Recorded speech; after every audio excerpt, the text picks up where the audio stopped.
Okay, this one is on extroverted thinking and introverted thinking. An easy way to tell the difference between the two, and oh yes, this is one of those in-depth overviews on them. An easy way to tell that you are dealing with an extroverted thinker is they share their processes of how they do things with other people around them. They're very verbal with that. They can be a bit domineering. You know, this is the way you do it. This is the reason why. You know, this is the process. And they will share that, you know, or like the directions on how to get somewhere, or, you know, those kinds of things. They share the processes of how to do things with other people.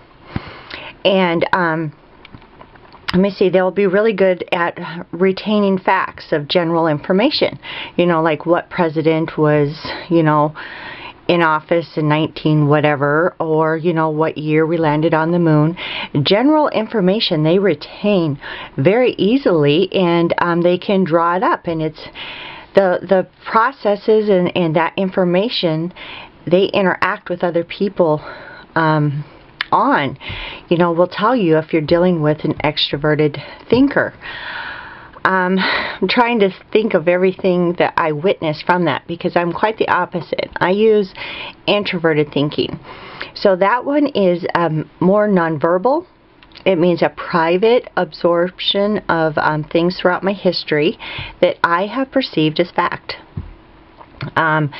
My processes too of when I'm going about doing things, it's very difficult for me to share that with other people because it is so nonverbal. I'll go off by myself and do it, as opposed to sit everyone down and say, okay, here's the process, this is what we're going to do.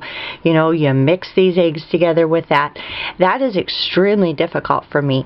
It's more a private thing.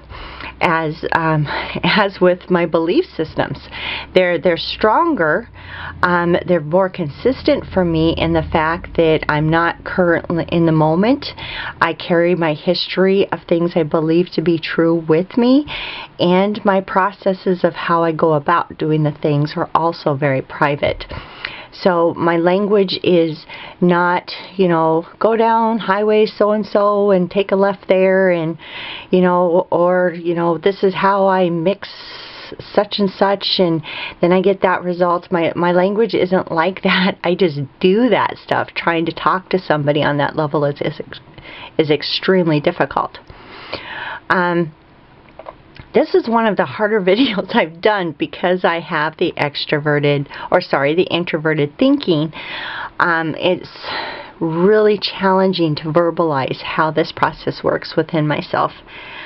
Hopefully that covers most of it. And let me see, another thing is with extroverted thinking, their language is more expansive, you know, on the processes, whereas with me using the introverted thinking, I'm constantly trying to simplify and minimize that knowledge. So it's really hard to get too expansive with this one particular video. But anyway, hopefully that hasn't screwed you guys too much, you know, on this function. It was just one of the more difficult videos I've done. Until later, goodbye.